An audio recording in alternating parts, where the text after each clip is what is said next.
21 March Malaysia airport 51 জন বাংলাদেশিরে একসাথে আটক করে। তার কারণ হচ্ছে যে ডকুমেন্ট নিয়ে আসছে, সেই প্রতিটা ডকুমেন্টই ফেক, মানে 2 নম্বর ডকুমেন্ট, হোটেল বুকিং অন্য 2 নম্বর। আমার কথা হচ্ছে এখানেই না, আরো কয়েকদিন আগে যদি আপনি একটু খোঁজ দেন, সেখানে দেখবেন যে বাংলাদেশ থেকে ক্রিকেট টিম বানায় নিয়ে আসছে ক্রিকেট খেলার জন্য, সেটাও অ্যাটক করে দেশে পাঠাইছে। কথা হচ্ছে ভাই, আপনারা যারা মালয়েশিয়াতে আসার জন্য পাগল হয়ে গেছেন, একবার কি খোঁজ দিচ্ছেন মালয়েশিয়ার বর্তমান পরিস্থিতি কি? মালয়েশিয়াতে কি বর্তমানে কাজ আছে?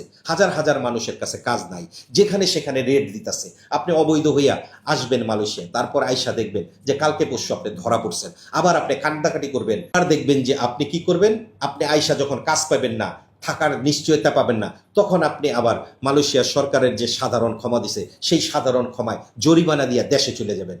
কাজী আমি আপনাদেরকে বলবো যে এমন কাজ করার চাইতে আমার মনে হয় আপনি দেশে কৃষি কাজ করেন, ঝাড়ু দেন, ক্লিনার হন, তারপরেও ভালো নিজের দেশে থাকেন।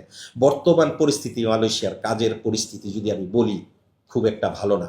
এই ডিসিশনটা যে নিবেন সেটা আপনার ভুল ডিসিশন হবে। ভালো থাকবেন।